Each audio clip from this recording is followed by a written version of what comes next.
ಚೆನ್ನಾಗಿದೆ ಶರಣ್ ಅವ್ರದ್ದು.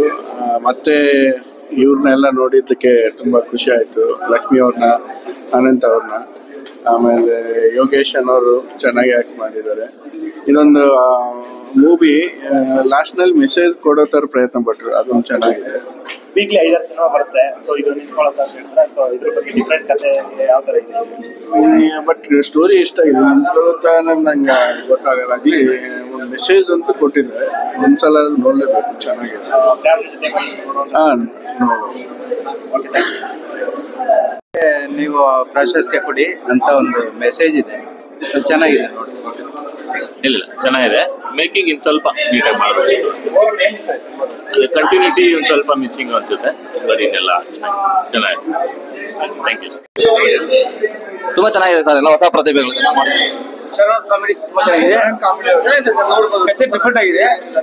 ಇನ್ನೊಂದು ಇದು ಚಾಪ್ಟರ್ ಆಗ್ಬೇಕು, ಸೆಕೆಂಡ್ ಚಾಪ್ಟರ್ 1 ಆದ್ರೆ ಆ ಥರ ಆಗ್ಬೇಕು. ಡಿಫ್ರೆಂಟ್ ಕತೆ, ನಿರ್ದೇಶನ ಚೆನ್ನಾಗಿದೆ.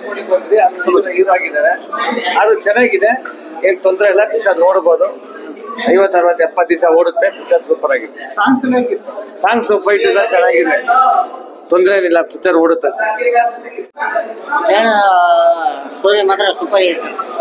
ಹೌದು, ಇಷ್ಟೇ ಬರ್ತೀನಿ ಸರ್. ನಾವು ಬರ್ತೀವಿ ಸರ್.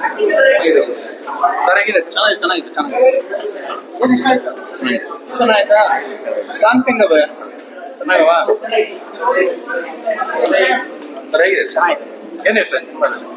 ಫಿಲಮ್ ಅಲ್ಲೇ ಹೀರೋ ಆಕ್ಟಿಂಗ್ ಮಾತ್ರ ಸೂಪರ್ ಆಗಿದೆ.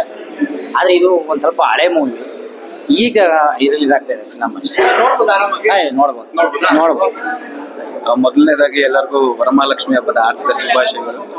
ನಿಮಗೂ ಇವತ್ತು ನಮ್ಮ ರಾಜದ್ರೋಹಿ ಸಿನಿಮಾ ರಿಲೀಸ್ ಆಗಿದೆ ಶುಕ್ರವಾರದಂದು.